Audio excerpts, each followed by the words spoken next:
नमस्कार। आप सुन रहे हैं द बॉलीवुड रेडियो और मैं हूं आपके साथ आकाश। दोस्तों, आज के इस पॉडकास्ट में बात गुरुदत्त, गीता दत्त और साहिब बीवी गुलाम की होगी।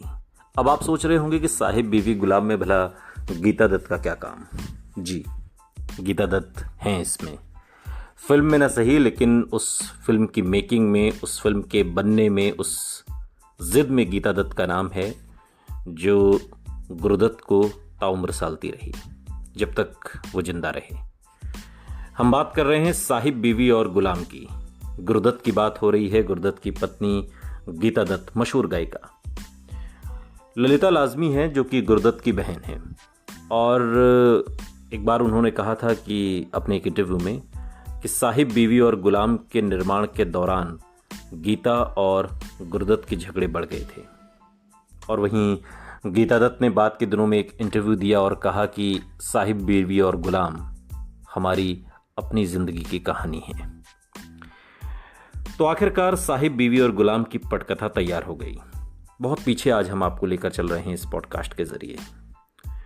गुरुदत्त फिल्म्स प्राइवेट लिमिटेड में पहली बार ऐसा हुआ था कि शूटिंग शुरू होने से पहले ही कोई पटकथा पूरी तरह से तैयार हो गई।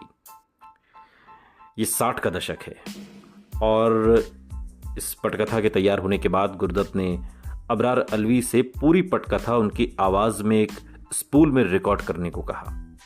अलवी एक प्रोफेशनल रिकॉर्डिंग स्टूडियो गए और वहां जाकर उन्होंने पूरी पटकथा और उसके डायलॉग पूरे हाव भाव और उतार चढ़ाव के साथ रिकॉर्ड किए।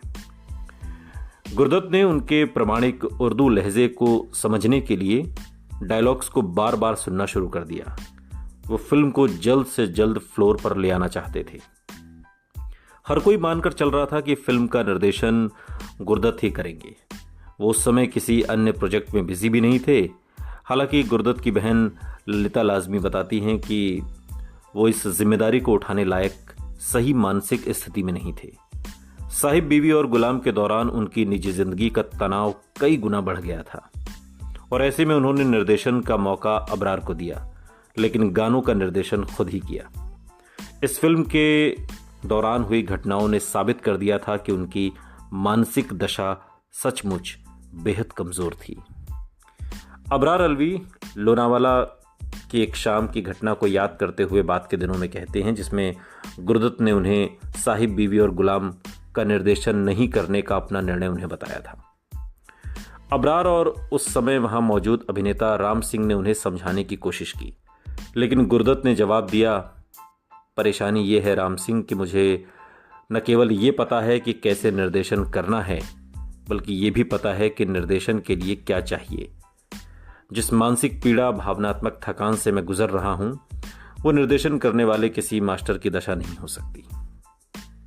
शुरू में उन्होंने निर्देशन की कमान पहले सत्येन बोस को और फिर नितिन बोस को देने के बारे में भी सोचा था, लेकिन आखिरकार उन्होंने अपने निकटतम सहयोगी लेखक अबरार अलवी को फिल्म का निर्देशन करने देने का ही फैसला किया। अबरार के लिए फिल्म निर्देशन में खुद को साबित करने का ये सबसे बेहतरीन मौका था। अबरार को बंगाली माहौल और जमींदारों की पृष्ठभूमि समझने के लिए कलकत्ता भेजा गया। इस कहानी से गुरुदत्त बहुत ज्यादा जुड़े हुए थे। अबरार अलवी जानते थे कि इस बड़े मौके के साथ ही उनके कंधों पर बड़ी भारी अपेक्षाओं का बोझ भी आ गया है। अब वक्त कास्टिंग का था। छोटी बहू के अहम किरदार के लिए गुरुदत्त का ध्यान फोटोग्राफर जितेंद्र आर्या की सुंदर पत्नी छाया आर्या पर गया। दोनों लंदन में रहते थे, लेकिन गुरुदत्त ने दोनों को बंबई आने को मना किया था।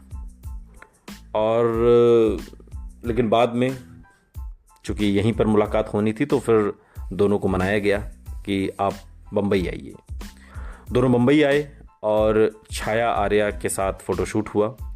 उन्हें टेप पर रिकॉर्ड की हुई पटकथा भी सुनाई गई और डायलॉग अदायगी का टेस्ट भी लिया गया।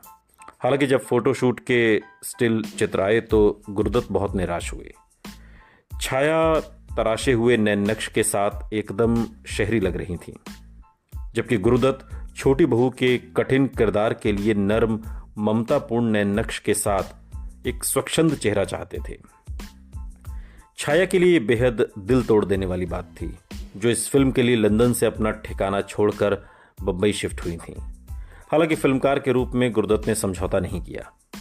उनके लिए केवल फिल्म मायने रखती थी और बाकी रिश्ते नाते ये सब छोटी बातें थी। फिल्म में किरदार अगर सही लग रहा है तो फिर वो उन्होंने कास्टिंग के लिए हाँ करते थे, वरना नहीं करते थे। भूतनाथ के किरदार के लिए शशि कपूर गुरदत्त की पहली पसंद थे, लेकिन बताया जाता है कि वो 2.5 घंटे लेट पहुंचे थे। अब गुरदत्त मीटिंग में 2.5 घंटे लेट पहुंचने से बहुत नाराज हुए और बोले अगर कहानी सुनने के लिए ही वो 3 घंटे लेट आ रहा है तो फिर आगे क्या होगा। और तब विश्वजीत, जो कि उस जमाने के बड़े एक्टर थे, विश्वजीत को एक किरदार ऑफर किया गया, लेकिन वो भी पीछे हट गए। आखिरकार भूतनाथ का किरदार गुरदत्त ने खुद ही करने का फैसला किया। और तब तक बड़ी स्टार बन चुकी वहीदा रहमान छोटी बहू का किरदार करना चाहती थी। उन्होंने बंगाली साड़ी पहनकर लुक टेस्ट भी दिया था और फोटोशूट भी कराया था, लेकिन फोटोग्राफ गुरदत्त को अच्छे नहीं लगे थे। उन्हें लगा कि वहीदा बहुत छोटी लग रही हैं, जबकि किरदार के लिए परिपक्व एक्ट्रेस की जरूरत थी। तू तो चूहा लग रही है, गुरदत्त ने वहीदा रहमान से हंसते हुए कहा था। लेकिन उन्हें शैतान लड़की जाबा का जो किरदार था वो वहीदा रहमान को दिया गया, जिसे फिल्म में भंवरा बड़ा नादान है गाने का मौका भी मिला। अगर आपने फिल्म देखी, और फिल्म तो बहुत सुपर डुपर हिट फिल्म है, आपने जाहिर तौर पर देखी होगी। हालांकि अबरार अलवी की राय थी कि जाबा के किरदार के लिए भी वहीदा रहमान का चुनाव गलत है। अलवी के मुताबिक वहीदा की शख्सियत चंचल स्वभाव की शरारती लड़की के लिए अनुकूल नहीं थी। हालांकि गुरदत्त उन्हें लेने के इच्छुक थे और वहीदा भी ये जानते हुए भी राजी हो गई थी कि ये मुख्य नायिका का नहीं बल्कि सहायक नायिका का किरदार है। अबरार अलवी ने बाद के दिनों में एक इंटरव्यू में कहा कि इस बीच दोनों के बीच रिश्ता भी विकसित हो गया था और गुरदत्त उनके लिए बहुत पॉजिटिव थे और उनके सीन्स में वो उन्हें डायरेक्शन देते रहते थे। गुरदत्त की बहन ललिता लाजमी बाद के दिनों में एक इंटरव्यू के दौरान कहती हैं कि साहिब बीवी और गुलाम के दौरान गीता दत्त और गुरदत्त के झगड़े बहुत बढ़ गए थे। गुरदत्त अपनी फिल्मों में बहुत ज़्यादा डूबे थे, लेकिन गीता पूरे समय उन पर शक करती थी। कलाकार को आखिर कुछ स्पेस भी चाहिए होता है।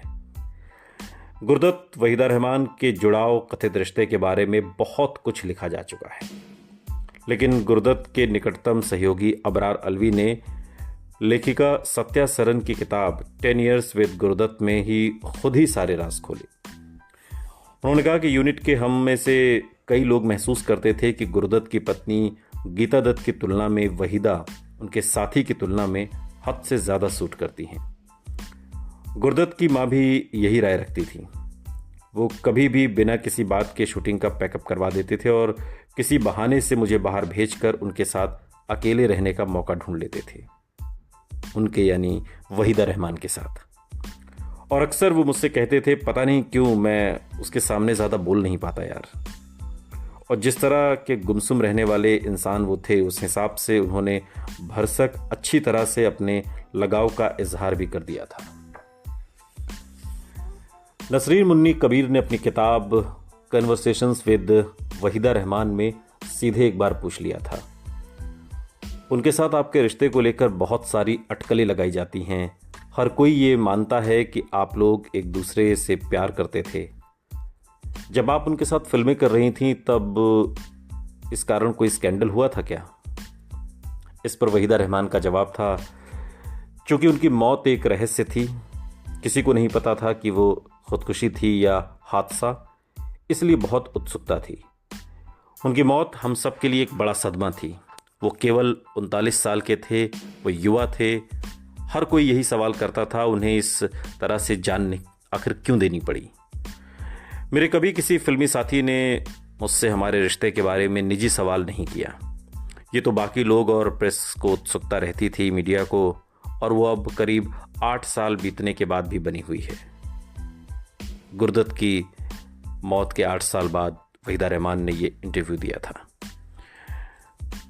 वो कहती हैं कि मुझे पता है कि हम पब्लिक फिगर हैं, लेकिन मेरी मजबूती से मानना रहा है कि निजी जीवन निजी ही रहना चाहिए।